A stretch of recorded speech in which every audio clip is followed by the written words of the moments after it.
Glória a Deus, aleluia. Nós estamos voltando. A palavra, eu disse para vocês que nós estamos numa luta. Não é a primeira vez que derrubam a nossa live. O inimigo não quer que seja transmitida a mensagem do conhecimento. Mas eu quero dizer para essa pessoa que faz isso, que a vida dela está na mão do Senhor, assim como a minha. Que ela venha se arrepender, porque ela está lutando contra o reino de Deus, não é contra mim. Que haja um arrependimento essa noite. Rabá, chorei, carabarabá. Eu fico triste quando acontece algo assim, mas vamos continuar. Eu estou aqui com uma missão.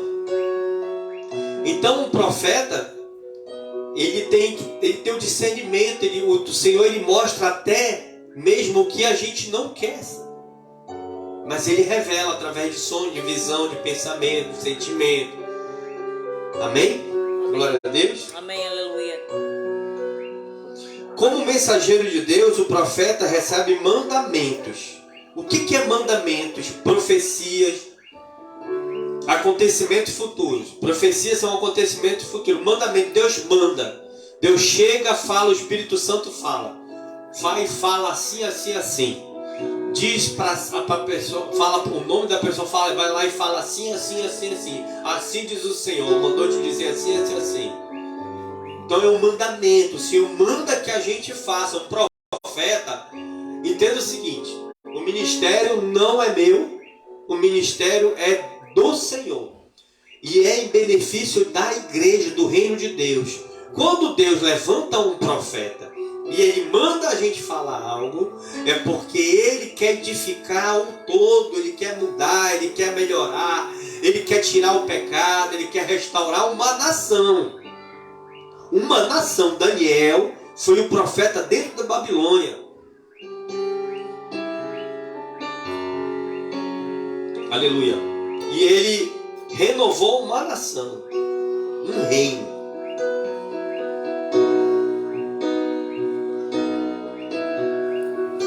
Então, como mensageiro de Deus, o profeta recebe mandamentos, profecias, que são acontecimentos futuros, e revelações do Senhor. Essas revelações, sejam elas através de sonhos, visões, na palavra, no louvor, ou até mesmo de forma direta, ouvir a voz de Deus. Pode ser de diversas formas essa revelação. Amém? Cabe a ele dar a verdadeira natureza de Deus. O profeta, ele tem uma missão. O profeta, a missão do profeta é transmitir a verdadeira natureza de Deus. As pessoas têm que saber que Deus é Deus.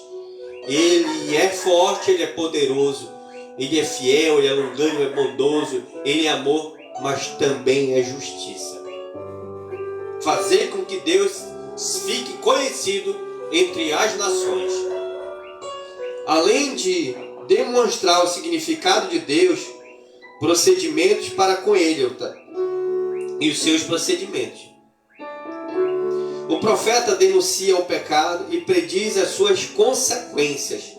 Eu vou citar aqui 2 Samuel 12, 1, 2.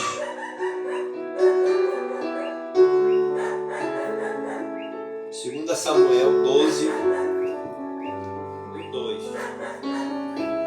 Para você entender o que é um profeta. Porque tem pessoas. 1 Samuel 12, 1, 2.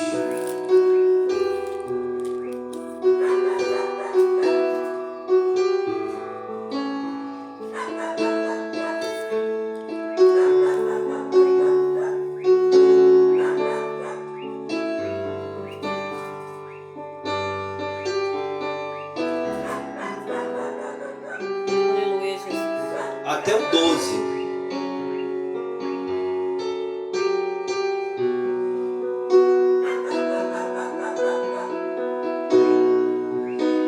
Até o 12. De 1 a 12. E o Senhor enviou Natã a Davi. Entretanto, entrando ele a Davi, disse-lhe: Havia numa cidade 2 homens, um rico e outro pobre. O rico tinha muitíssimas ovelhas e vacas, mas o pobre não tinha coisa nenhuma, senão uma pequena cordeira que comprara e criara. E ela havia crescido com ele e com seus filhos igualmente. Do seu bocado comia e do seu copo bebia. E dormia em seu regaço, e a tinha como filha. E vindo viajante a um homem rico, deixou este de tomar das suas ovelhas e das suas vacas, para guisar para o viajante que viera a ele. E tomou a cordeira do homem pobre, e a preparou para o homem que viera a ele. Então o furor de Davi se acendeu em grande maneira contra aquele homem, e disse a Natã: vive o Senhor, rei Davi falando, vive o Senhor, que digo de morte é o homem que fez isso.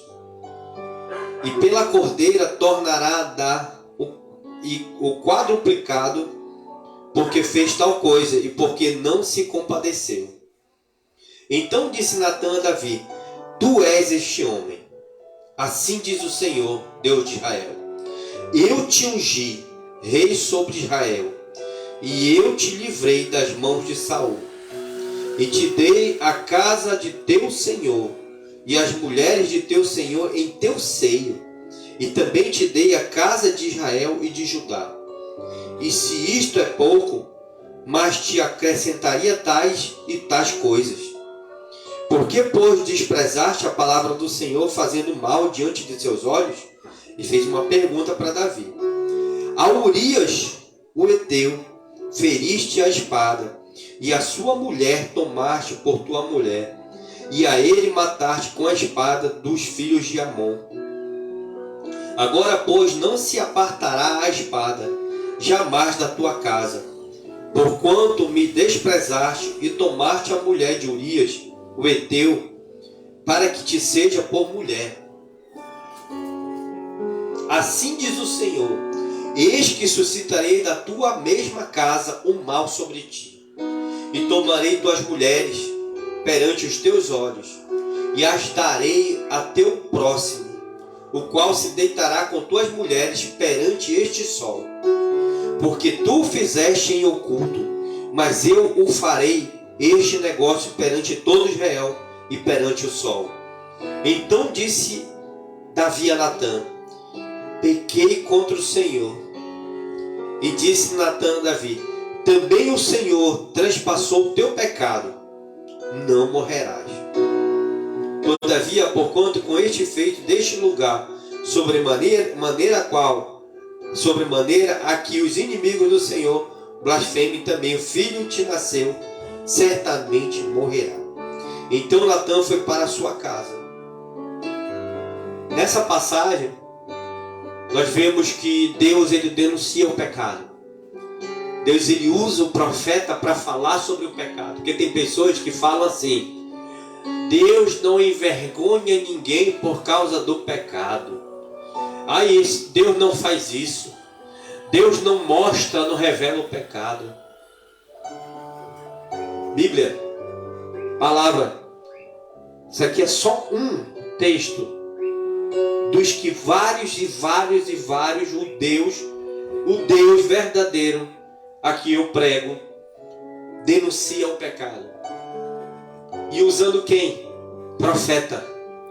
Foi o profeta Natã. Deus mandou, e se o profeta não obedecesse, ele ia morrer. Deus mandou o profeta. Agora veja aí o ministério profético. Qual é o profeta? O rei de Israel era o maioral, o soberano daquela terra, mas ele não estava acima de Deus. A autoridade que está sobre o profeta é maior do que a autoridade que está sobre o homem na terra. Se Deus levantou o verdadeiro homem na terra como profeta, e Deus mandar ele ir ao rei da nação, chegar na cara dele, apontar o dedo, porque o profeta ele aponta o dedo e diz: este é o homem, você é esse homem. ele citou uma história, uma parábola de uma ovelha que foi arrebatada do seu dono, que era pobre, mataram a ovelha e deram para o homem rico, honraram o homem rico. Aí ele estava falando do pecado de Davi com Betseba. Ele mandou Urias para o campo de batalha. Urias morreu no campo de batalha para que ele pudesse se casar com a sua mulher. Daquele pecado nasceu o filho. A consequência do pecado de Davi foi a morte daquela criança. E a espada não se apartou da casa de Davi. Ele foi desonrado pelos seus filhos. Tentaram tomar o poder dele. O próprio filho, seus filhos se levantaram contra ele para tirar ele do trono. E a espada de Deus não se apartou da casa de Davi a partir dali. Tem outro texto também. 1 Reis 21, 17 e 24.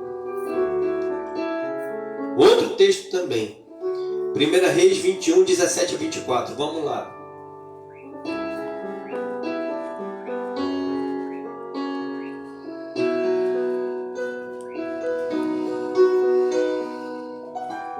Versículo 17, 1 Reis, capítulo 21, do 17 ao 24, diz assim: Então veio a palavra do Senhor a Elias, o tisbita, dizendo: Levanta-te e desce para encontrar-te com Acabe, rei de Israel, que está em Samaria. Eis que está na vinha de Nabote, aonde te tem descido para a possuir. E falar-lhe-ás, dizendo: Assim diz o Senhor: Porventura não matar-te e tomar-te a herança? Falar-lhe-ás mais, dizendo: Assim diz o Senhor: No lugar em que os cães lamberam o sangue de Nabote, os cães lamberão o teu sangue, o teu mesmo. E disse Acabe a Elias: Já me achaste, inimigo meu? E ele disse: Achei-te, porquanto já te vendeste para fazeres o que é mal aos olhos do Senhor. Eis que trarei mal sobre ti, e arrancarei a tua posteridade, e arrancarei de Acabe a todo homem, como também o encerrado e o desamparado em Israel. E farei a tua casa como a casa de Jeroboão, filho de Nebate, e como a casa de Baasa, filho de Aías, por causa da provocação com que me provocaste e fizeste pecar a Israel. E também acerca de Jezabel falou o Senhor, dizendo: Os cães comerão Jezabel junto ao antemuro de Jezreel. Aquele que de Acabe morrer na cidade, os cães o comerão, e ao que morrer no campo, as aves do céu o comerão. Bora ler até o 29. Porém ninguém fora como Acabe, que se vendera para fazer o que era mal aos olhos do Senhor, porque Jezabel, sua mulher, o incitava, e fez grandes abominações segundo os ídolos, conforme tudo o que fizeram os amorreus, os quais o Senhor lançou fora da sua possessão de diante dos filhos de Israel. Sucedeu, pois, que Acabe, ouvindo essas palavras, rasgou as suas vestes e cobriu a sua carne de pano de saco e jejuou, e dormia em cima de sacos e andava mansamente. Então veio a palavra do Senhor a Elias, o tisbita, dizendo: Não viste que Acabe se humilha perante mim? Porquanto, pois, se humilha perante mim, não trarei este mal nos seus dias, mas nos dias de seu filho trarei este mal sobre a sua casa. Mais um exemplo de profeta sendo usado por Deus para denunciar pecado, para falar contra o mal. E Acabe estava levando a ruína a Israel por causa de sua mulher. Mataram um homem porque simplesmente Acabe desejou, viu uma vinha muito bonita, um campo de vinhedo muito bonito, desejou para ele. Ele quis comprar aquela vinha de Nabote, ofereceu dinheiro. Nabote era uma herança dos pais dele, era uma herança de família. Ele disse para Acabe que ele não dava, não trocava e não negociava ela com ninguém. Aquilo fez com que ele ficasse triste. Jezabel, vendo ele triste, ele trancado no seu quarto, no seu aposento triste, pegou, usou o nome dele, porque ela fazia essas coisas mesmo, pegou o seu anel, escreveu uma carta a toda a nação de Israel, convocando, aleluia, para uma grande assembleia, e pegaram, mandaram prender Nabote. Pegou 3 testemunhas falsas, aquelas testemunhas falaram contra Nabote, e no meio julgaram Nabote e o mataram. Ela fez isso acontecer, mas Acabe participou, e Deus viu tudo. Todo o pecado cometido, toda a injustiça cometida, todo o roubo cometido, todo engano, toda mentira. Pegou, mandou Elias, o profeta corajoso, valente, ir até Acabe, o rei de Israel. É interessante, que eu achei interessante nessa passagem, que quando Elias vai até Acabe, primeira coisa que Acabe fala para ele é assim: já me achaste inimigo meu? Ele considerou que ele achou que Elias estava considerando ele como inimigo para falar daquela forma com ele. Quando o profeta vai denunciar um pecado de alguém, a pessoa já fica com raiva, porque ela não aceita, aleluia, que aquela pessoa ela tem autoridade de Deus. Acabe não aceitou. Mas quando Deus deu um decreto de morte, que os cães comeriam e lamberiam o sangue dele e dela no lugar aonde eles mataram Nabote. A primeira coisa que Acabe fez foi se humilhar diante de Deus. Isso fez com que Deus agisse com longanimidade, benignidade diante dele. Mudou o decreto para ele, mas não para a casa dele. Mas para ela, para Jezabel, que não se arrependeu, não teve jeito. Ela morreu dessa forma. Você pode estudar a palavra, está dentro da palavra de Deus. E para encerrar, o profeta, bora ver só mais um, que Deus entrega pecado. João Batista.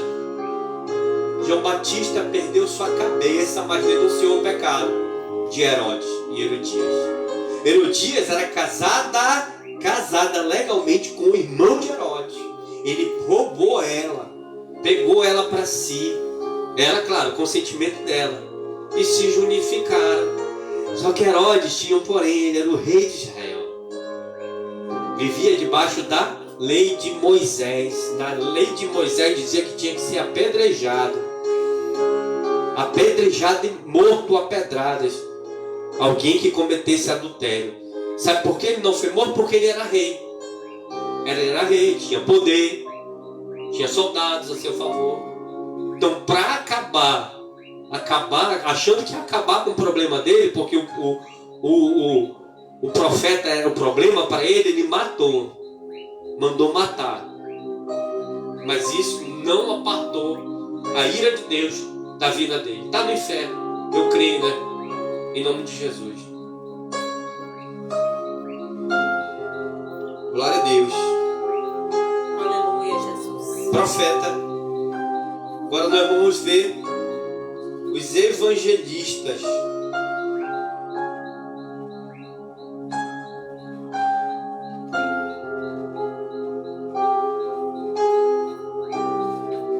Glória a Deus.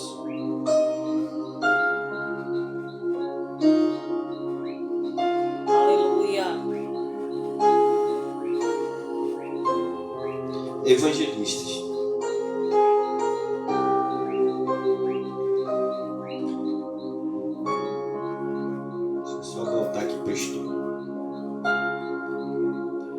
Os evangelistas, o evangelista é um mensageiro de boas novas.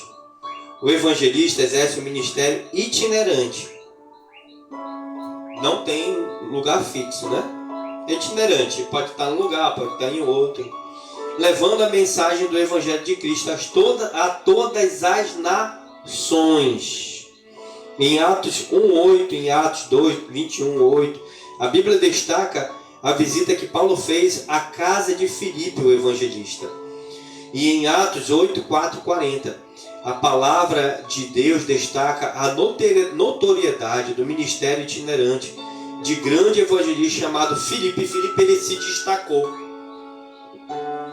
com o ministério de evangelismo. A principal referência como evangelista na palavra de Deus é Filipe, né?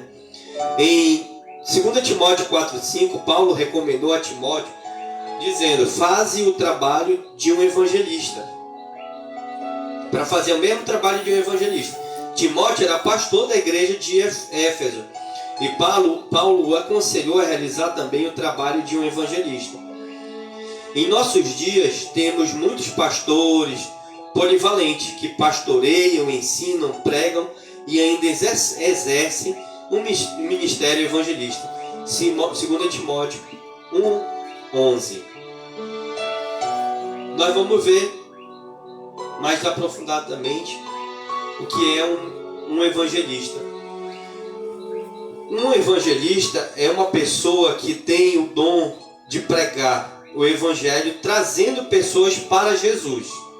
O principal alvo, a principal meta de um evangelista é trazer as pessoas para Jesus. A gente diz que é trazer pessoas para a igreja, para dentro do culto, mas, porém, o foco da missão é Jesus. Então, o alvo de um evangelista é trazer a pessoa lá do mundo para dentro da casa de Deus, para que ela conheça Jesus Cristo. Deus usa o evangelista para convencer as pessoas do pecado e da necessidade de salvação. De que forma o evangelista, Deus usa o evangelista? Lembra que eu falei sobre a unção? A unção, ela é capacitação ministerial. Nós estamos falando sobre ministérios, dons ministeriais. E dentro do dom ministerial tem o dom do evangelista, aonde, aleluia, é necessário que aquela pessoa ela receba uma unção espiritual. Eu vou citar um testemunho próprio meu. Eu não fui consagrado como evangelista, mas eu fui consagrado como missionário. E o missionário é muito parecido o trabalho de um missionário quanto do evangelista. A área de abrangência que pode ou não mudar, não é uma regra. Mas a área um missionário é evangelista. Um missionário é também um evangelista. E um evangelista também é um missionário. Porém, o que muda são as áreas de abrangência. O missionário, a gente vai muito mais longe, né? Os evangelistas, eles geralmente, quem está à frente de um ministério, entende-se que o evangelista ele é uma área residencial, uma área da cidade. O missionário não, ele vai para lugares mais longe. Enquanto eu não tinha unção de missionário, eu evangelizava, era uma missão. Porém, eu percebia, isso é um testemunho próprio meu para vocês, eu percebia que eu tinha muita dificuldade para evangelizar, para chegar até alguém, para falar do amor de Deus, a palavra de Deus, enquanto eu não tinha sido consagrado como missionário. Após eu ser consagrado como missionário, foi algo extremamente impactante o que Deus fez na minha vida. Eu chegava, e até hoje é assim, porque está em mim, né? Já foi me dada a capacitação. Com quem eu chego para eu conversar sobre Jesus, eu tenho uma facilidade para falar. Porque primeiro eu vou pedindo para Deus me dar a oportunidade de conversar sobre Ele. A gente vai conversando sobre uns assuntos, aí quando eu vejo eu estou entrando dentro da palavra para a pessoa. E a pessoa vai aceitando a palavra. E quando antes, sem eu ser missionário, ter a unção, a consagração, eu tinha muita dificuldade para fazer isso. Então, hoje eu percebi que após aquela capacitação, após aquela unção, foi muito mais, não foi mais fácil, mas o Senhor me deu mais autoridade para pregar o Evangelho. É essa a diferença de um evangelista. Um evangelista que faz a obra por amor, sem a consagração, ele tem um dom espiritual, o Espírito Santo ajuda.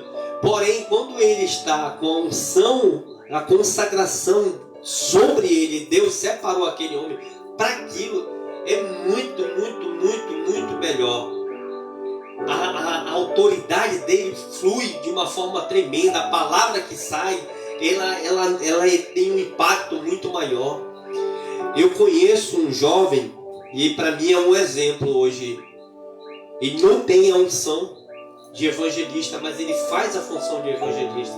Eu conheci há pouco tempo, e todo domingo nos cultos ele levava uma pessoa levava pessoas para participarem do culto.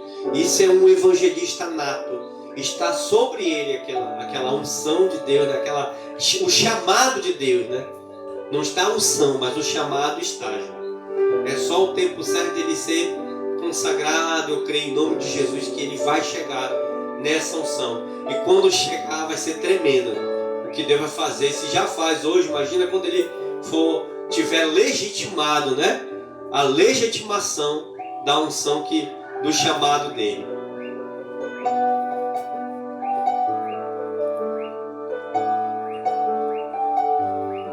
O trabalho do evangelista é muito importante, mas também precisa de cooperação dos outros membros da igreja. É preciso entender que o evangelista não consegue fazer nada sozinho. Todos podem ser evangelistas também, pode pregar o evangelho. O evangelista é aquele que prega o evangelho, né? Qual é o papel de um evangelista? O evangelista serve para evangelizar. Ele deve estar apto ao ensino, para ajudar os irmãos da congregação a descobrirem os seus dons e os utilizarem para o crescimento espiritual de cada membro da congregação, o ministério e o reino de Deus. Então,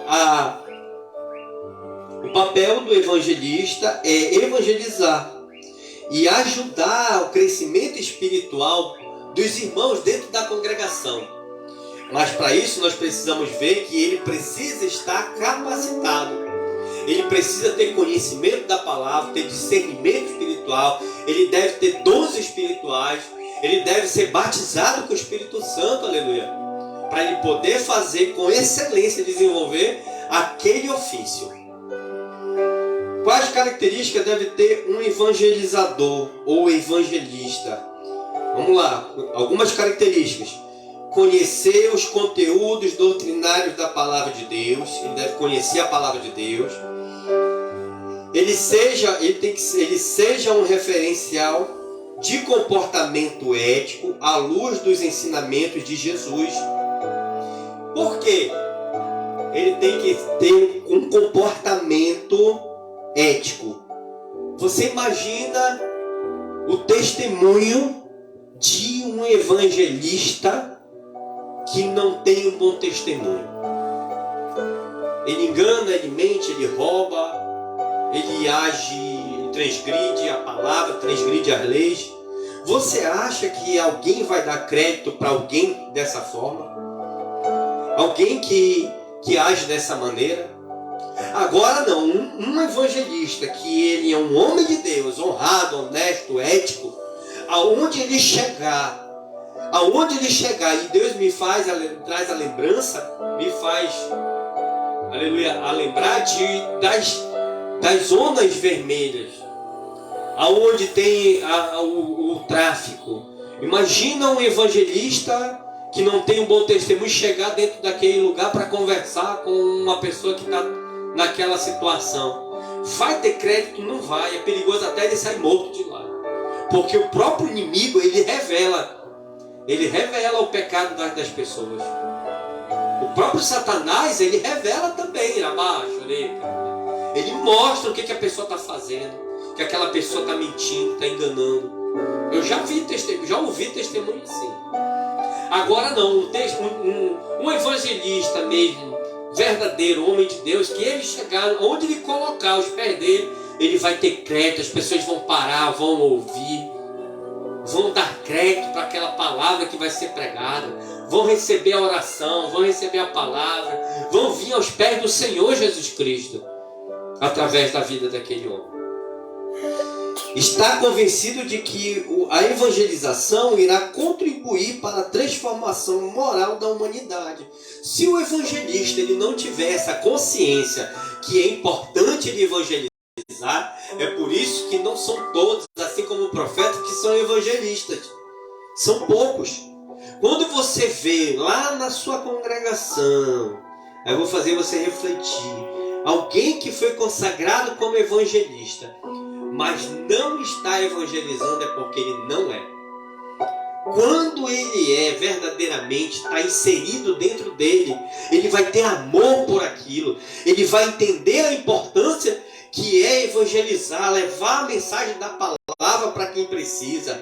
E aleluia, é para ver também, ele vai entender que a evangelização irá contribuir para a transformação moral da humanidade, que é importante, que ele é muito importante o que ele faz. Ele nunca vai deixar de fazer. Ele tem que ter também entusiasmo para a tarefa. Ele tem que ser uma pessoa, aleluia, que tem entusiasmo, tem alegria, ousadia em querer fazer, vontade de querer fazer, de gostar de fazer aquilo. Quando eu fui consagrado e até hoje, por isso que Deus colocou isso no meu coração. Quando Deus entregou em 2015 esse ministério para mim, 2015, olha só, 2015, ao meio-dia, andando na rua, Deus falou comigo: hoje eu te entrego o ministério, luz para as nações. Durou muito tempo para que fossem eu viesse o Senhor, né? Não eu, implantar o ministério na terra. Mas de lá para cá foi preparação. E lá, quando Deus entregou, quando eu fui consagrado a missionário para as missões, Deus colocou uma chama dentro do meu coração, que é missões. Eu já fui para várias aqui no interior do Amazonas, para a glória de Deus. Tive essa graça de Deus ter me abençoado para poder levar a palavra fora da cidade. Porque aqui na cidade tem muito, mas lá no interior ainda há uma grande necessidade de se levar a palavra de Deus. E poucos os ministérios que fazem isso. Mas não é só levar a palavra, mas levar o alimento sólido também para aquelas pessoas. Deus colocou isso no meu coração. E a única forma que eu vi foi quando Deus determinou que a gente abrisse e começasse a fazer, implantasse o ministério. Porque eu creio que vai chegar o tempo que eu não só vou chegar e levar o alimento espiritual, o pão espiritual, mas sim o pão, também o pão material para aquelas pessoas. Então essa chama arde no meu coração. É assim também que tem que arder no coração de um evangelista. Aquela mulher, aquele homem que está lá na congregação, que é evangelista, mas não faz essa função, ele está fora do chamado dele. E muitos que são consagrados como missionários, como evangelistas, não sabem nem por que são. O que é pior. E por último, ele tem que ser flexível e receptivo à aquisição de novos conhecimentos e estratégias. Tem que ser uma pessoa que esteja aberta ao conhecimento da palavra, estratégias. Tem que orar muito para que o Espírito Santo dê para ele estratégia de evangelismo. Em uma época da minha vida, nós tivemos uma líder de célula de jovens. Deus me deu uma estratégia de crescimento para eu ganhar vidas ali naquele lugar. Eu chegava, a primeira célula que eu liderei, eu só tinha cadeiras vazias. Então a primeira coisa que eu fiz quando eu fui instituído como líder de célula pelo meu dirigente, foi levantar um auxiliar. Eu coloquei o dono da casa, que era a única pessoa que estava na cela, só tinha 3. Era o dirigente, que era o líder, aí tinha eu e tinha o outro irmão. O dirigente foi embora da congregação e entregou a liderança da célula para mim. Só ficou eu e o outro irmão. Aí eu fui orar. Eu pedi direção de Deus. A primeira direção que o Senhor falou era para tirar da igreja, que era feito dentro do templo, e levasse para dentro de uma casa. Eu falei, bom, a única casa que tinha disponível era a casa do irmão que estava na célula. Falei com ele, ele aceitou o desafio. Então a primeira pessoa que eu coloquei como líder, como vice-líder, foi ele. Já que a casa era dele, eu instituí ele como vice-líder para me ajudar. Eu chegava às 5 horas da tarde, saía de casa às 5 horas da tarde, chegava às 6 para fazer a célula 7.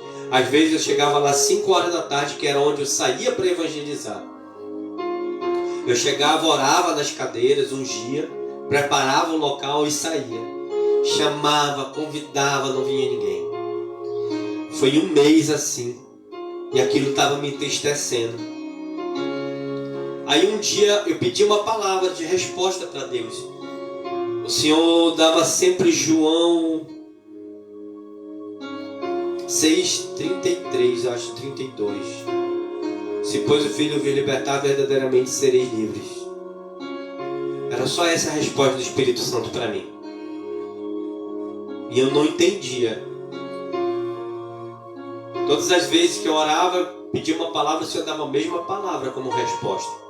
Até que um dia eu ousei, perguntei, Senhor, o que significa? Eu não entendo a tua palavra. O Senhor falou assim, filho, se tu fores chamar, eles vão vir para honrar o teu chamado. Mas eles vêm e não vão ficar, vão embora de novo.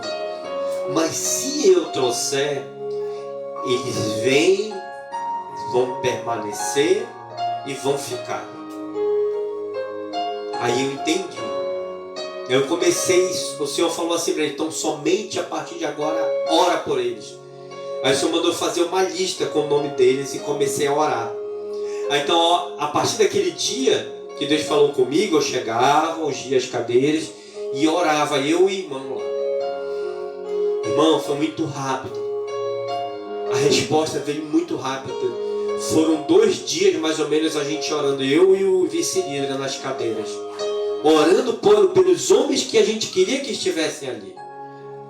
Quando eu vi, começou a chegar 1, 2, 3, e cada dia o Senhor ia trazendo mais. Um chamava o outro para estar ali. O Senhor, durante aquele período, teve um que teve livramento de morte, Deus deu livramento de morte, e o Senhor começou a revelar coisas, me usar em revelação. Eu era novo convertido,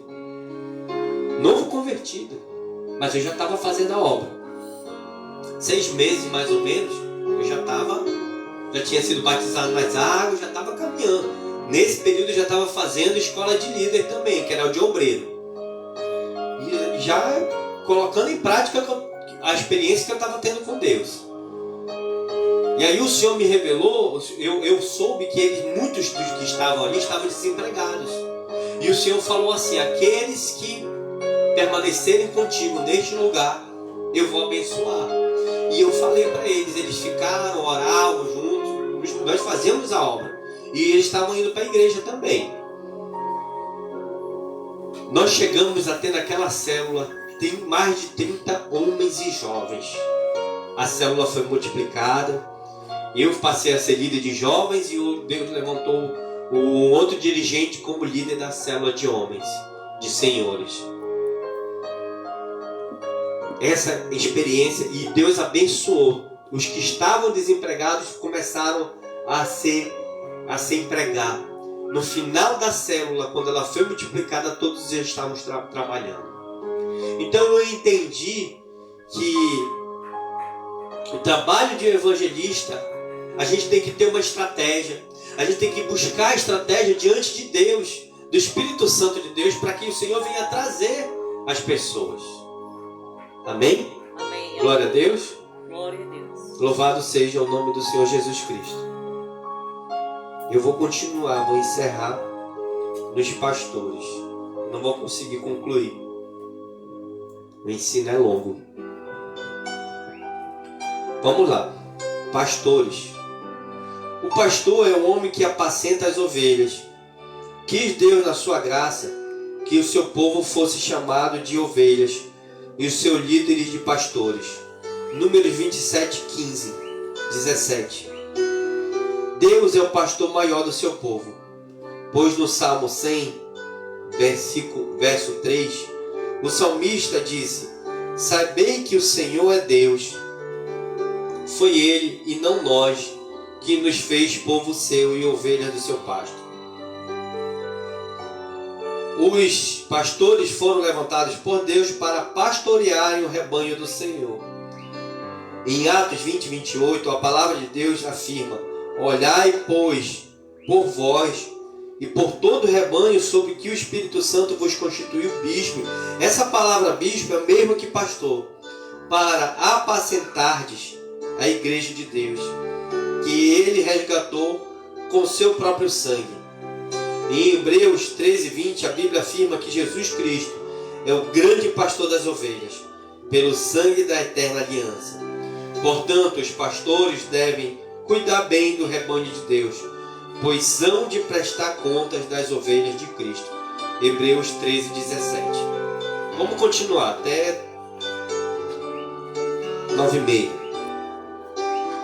Pastor ou ministro do Evangelho são os títulos atribuídos ao ministro religioso no cristianismo, em sua maioria no protestantismo. Você vai ouvir a palavra pastor somente dentro do cristianismo e no protestantismo, que é o qual nós fazemos parte. Amém? Um pastor é alguém que se dedica a domesticar. Aí a gente vai ver o significado da palavra pastor sem ser o espiritual também, tá bom? Um pastor é alguém que se dedica a domesticar, alimentar ou guardar animais, como ovelhas, cabras e outros. Sinônimos de pastor: ministro, conhecedor, cabeça, chefe, dirigente, guia, líder, sacerdote. Um pastor é um indivíduo que é nomeado por Deus para trabalhar como orientador espiritual, guia. Ele é um sacerdote. Hoje, eu estou pela misericórdia de Deus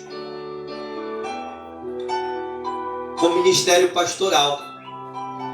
A minha função, a função que Deus determinou para mim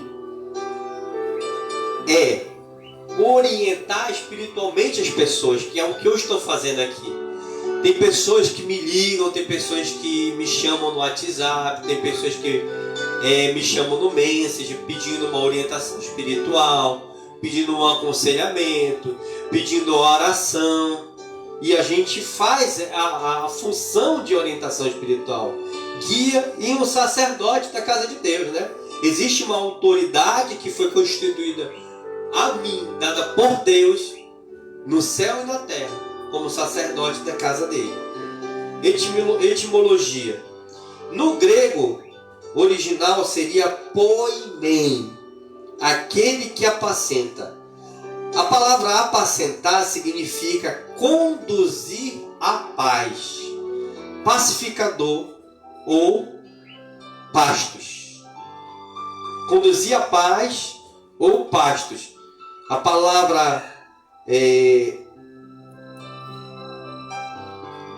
conduzir à paz quer dizer pacificar também. Então nós temos essa função, né? De apacentar, significa conduzir à paz, pacificar ou a pastos. Qual é o papel de um pastor? O pastor deve focar e executar com excelência suas duas principais funções. Nós temos duas principais funções, que é delegar e monitorar também. Delegar é aquela que a gente determina funções, atividades dentro do ministério, e também monitorar as ovelhas, cuidar. O pastor, ele tem que ter um cuidado com suas ovelhas. Porque Deus, naquele grande dia, ele vai cobrar de mim. E você que é pastor, as nossas ovelhas, nós vamos ter que apresentar diante de Deus os nossos atos, né? Os nossos feitos, o que nós fizemos aqui na terra, as ovelhas que nós cuidamos, apacentamos, instruímos. Essa é a nossa função. Qual é o chamado de um pastor? O verdadeiro chamado de um pastor é pastorear. Humilde, espontâneo e zeloso. Ele tem que pastorear sendo humilde, espontâneo e zeloso. Zelosamente as almas do povo de Deus. Nós temos que cuidar de vidas, de almas, fazendo tudo isso em nome do Supremo Pastor Jesus Cristo. Tudo que nós fazemos é em nome do Senhor Jesus, do reino de Deus, porque Ele é o nosso maior pastor, Ele é o nosso bom pastor. Ele entregou a sua vida por nós. Todo pastor, ele é ovelha também. Eu hoje não tenho, não estou debaixo de uma cobertura espiritual aqui na terra, só no céu, somente no céu. Mas se eu tivesse debaixo de uma cobertura, eu seria ovelha de um pastor na terra também. Nós temos que nos submeter. Durante o período que eu fui consagrado até chegar aqui no ministério, eu me submeti à autoridade de pastores, fazendo a obra junto, obedecendo, mesmo sem concordar, mesmo sem aprovar. A gente estava lá em obediência à palavra de Deus e à autoridade daquele homem de Deus. Nós temos que ser ovelhas também. Mestres ou doutores. Os mestres são conhecidos como doutores da palavra. São aqueles que conseguem sistematizar a doutrina cristã e revelar um conhecimento mais profundo da palavra de Deus. Em 2 Timóteo 1:11, o próprio Paulo afirma que foi designado por Cristo pregador, apóstolo e mestre. Paulo conseguiu, por meio da revelação divina, sistematizar toda a doutrina do Evangelho de Cristo. Gálatas 1:11-12.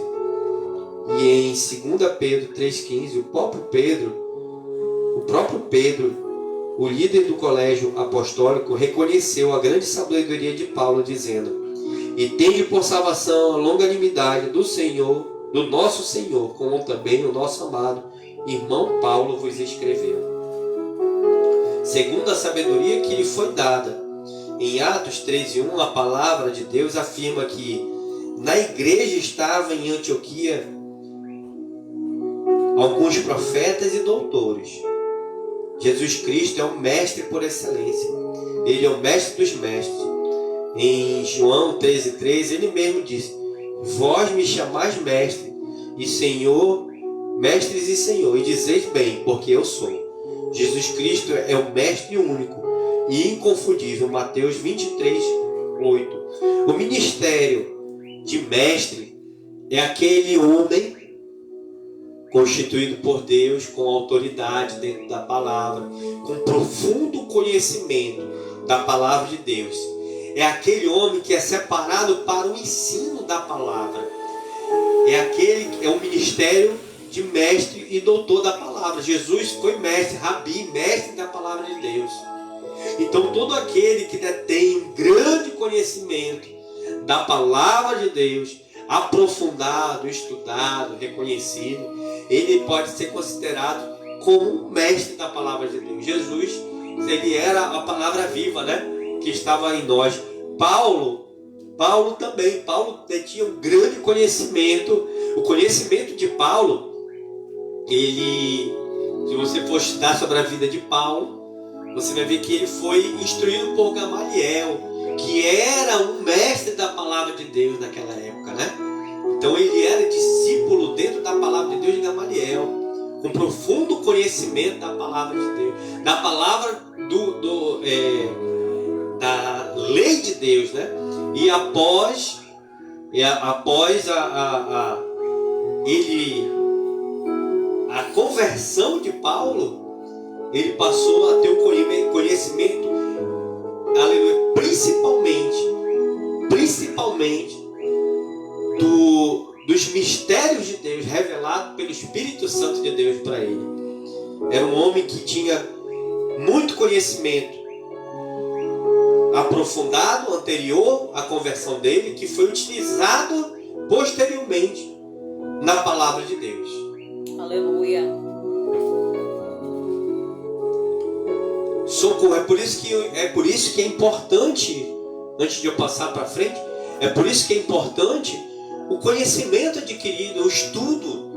Nós lemos livros, nós nos instruímos, lemos, aleluia, assuntos que relacionados o mestre, ele tem que ter um profundo conhecimento de vários assuntos também. Porque uma coisa diverge dentro da palavra de Deus, ou outra diverge dentro da palavra de Deus. Converge dentro da palavra de Deus, né? Amém? Amém, aleluia. Socorro, 6º ponto. Só tem mais um para a gente encerrar. Em 1 Coríntios 12, 28, o apóstolo Paulo acrescenta mais alguns dons ministeriais em uma outra lista, dizendo: e pôs Deus na igreja, primeiramente, apóstolos, em segundo lugar, profetas, em terceiro, doutores, depois, milagres, depois, dons de curar, socorro, governos, variedade de línguas. Os operadores de milagres e dons de curar podem ser uma referência aos evangelistas. Em Atos 8, 5, 8 fala sobre isso, Efésios 4, 11. E a variedade de línguas nesta lista de dons ministeriais pode se referir ao ministério de profetas, né? Em 1 Coríntios 14, 29 e 31. Efésios 4, 11 também fala. Neste caso, as novidades em relação à lista de Efésios 4, 11 seriam apenas duas: socorros e governos. O ministério do socorro, especificamente, é dado para os que possuem o dom de ajudar as pessoas, realizando grandes obras sociais e assistenciais. Romanos 12, 8, Atos 4, 36, 37, 1 Timóteo 6, 17 e 19, Lucas 8, 1 a 3, Filemão 22, terceira carta de João 5, 8. Esse dom especificamente, ele é instaurado dentro do ministério. Eu não creio, existem pessoas, você vai conseguir identificar, pessoas que não são pessoas que pregam, não louvam, não pode até parecer que não tem grande relevância dentro de um ministério, mas elas ajudam muito, elas servem como canal, fonte de bênção para a vida de outras pessoas. Essas pessoas, elas conseguem levantar campanhas sociais, dentro ou fora, campanhas de contra a fome, angariando alimentos, campanhas para roupas, doações, campanhas que levantam até mesmo valores financeiros para ajudar outras pessoas. Lá na igreja de Atos, a gente vai ver que esse ministério ele estava inserido dentro da igreja de Atos, porque eles se ajudavam uns aos outros. A palavra de Deus, se eu não estou enganado, lá em Atos 6 ou 11, fala sobre isso, que as pessoas vendiam, elas cresciam no conhecimento e na graça. Elas cresciam, elas viviam em comunhão, no repartir do pão, vendiam as suas posses e repartiam por todos, e cresciam no conhecimento e na doutrina dos apóstolos. Um ajudava o outro. Esse é o evangelho que eu acredito. Esse é o evangelho de Cristo. Existem ministérios. Hoje, eu conheço um ministério de um bispo que é uma referência para mim hoje, porque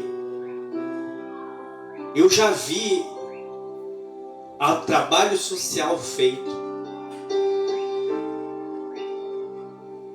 campanha contra a fome,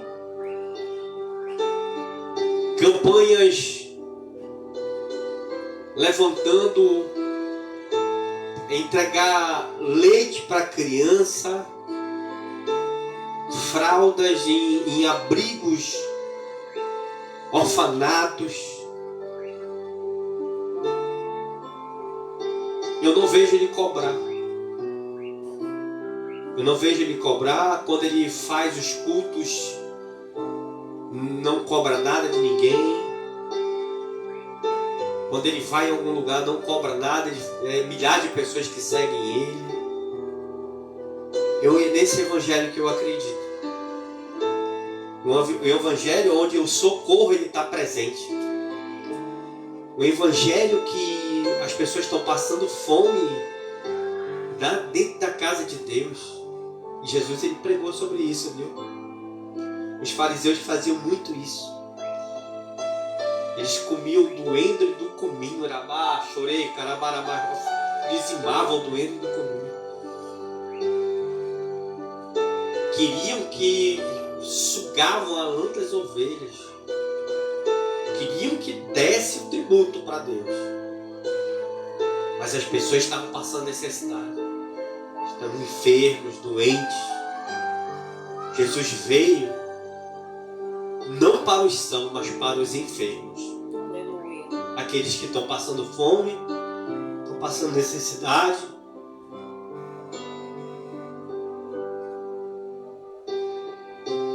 Eu hoje ainda não tenho condições, grande condição financeira para fazer. Mas o que está no nosso alcance, a gente faz conforme o que está na palavra, que tem que ser. O ministério ele tem que ser de socorro também, principal. Tem que ser social, tem que fazer acontecer a obra de Deus na terra. Não adianta dar o espiritual se a pessoa está passando fome também. Eu tive na minha caminhada até chegar até aqui, experiência, porque Deus permitiu que eu passasse por alguns lugares para colher o bom de cada situação, para que hoje eu viesse fazer o meu ministério. Eu não estou copiando o ministério de ninguém, mas o que eu achei bonito, eu louvo a Deus por isso. Atitude, gestos. Eu vi um pastor fazer uma coisa que eu louvo a Deus. A visita dele, ele fez isso dentro da minha casa.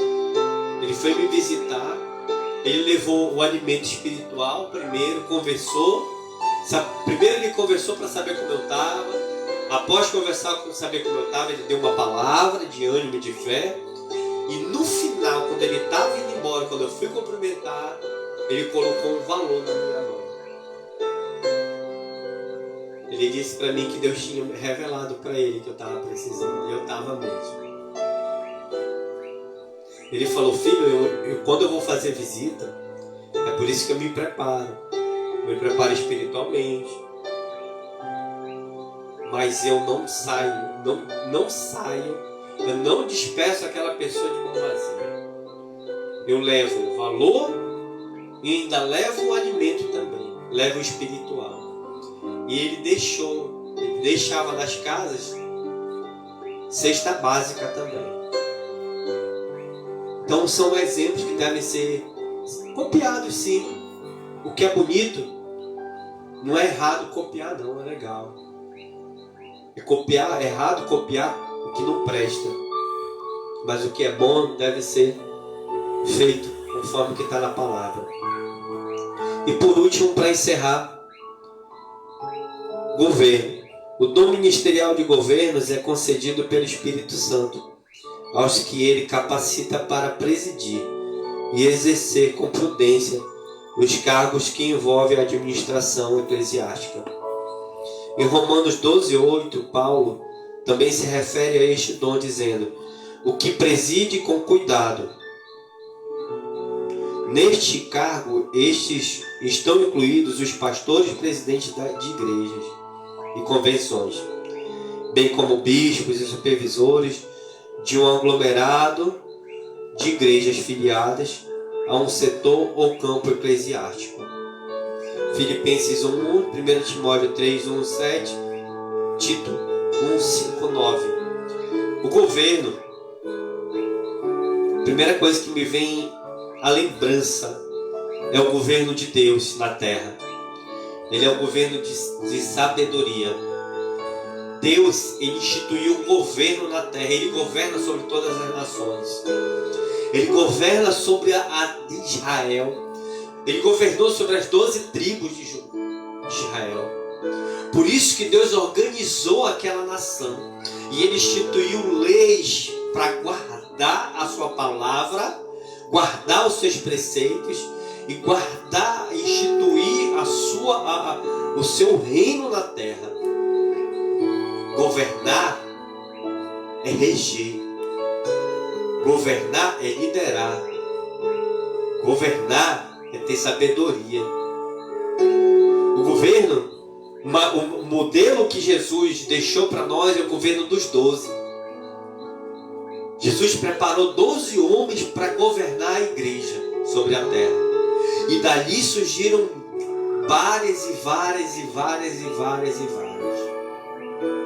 Mas a primeira foi governada por 12 homens.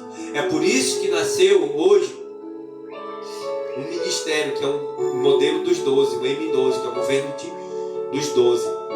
Eu acredito não só no governo dos 12, mas no governo de Jesus Cristo, que é o maior de todos os governantes.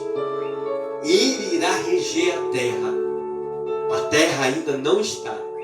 O Senhor governa sobre todos, mas ele ainda não está regendo a terra. Mas ele irá reger. O que é reger? Governar. Amém? Glória a Deus. Amém, aleluia. Até aqui nos ajudou o Senhor. Amém. Espero que você tenha sido edificado. O inimigo não nos atrapalhou. Ele pensou, mas ele não atrapalhou. Espero que você tenha sido edificado por esse estudo. Nos acompanhe, nos siga pelas redes sociais. Se quiser nos visitar, você será muito bem-vindo. Quando é quarta-feira, culto de ensino, dia de sexta-feira, cura e libertação. Dia de domingo, às 19 todos os dias, às 19 horas. Nós temos o culto da família, culto de adoração, o culto de missão. Você é muito bem-vindo nesse lugar. Vai ser uma honra recebê-lo. Compartilhe esse fruto de conhecimento, esse pão que você recebeu hoje, que alimenta a alma, o espírito e o corpo. Aleluia. Amém? Glória a Deus. Louvado seja o nome do Senhor Jesus.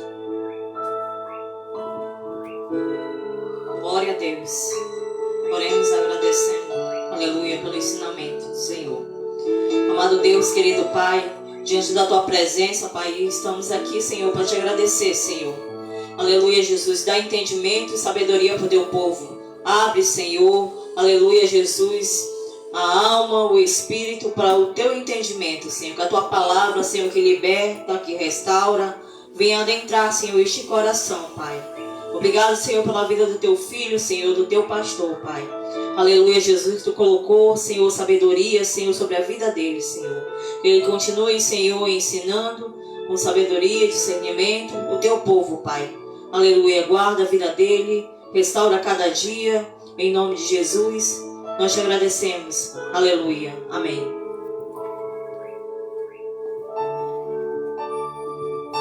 Amém. Glória a Deus. Que a graça e a paz do Senhor Jesus, Amém. o grande amor de Deus, eu recebo. A consolação e a comunhão do Senhor Jesus Cristo, do Espírito Santo, esteja com todos até a volta do Senhor Jesus. Você que crê e recebe, diga amém, Amém. e aplauda o nome do Senhor Jesus Glória a Cristo. Deus. Glória a Aleluia. Deus.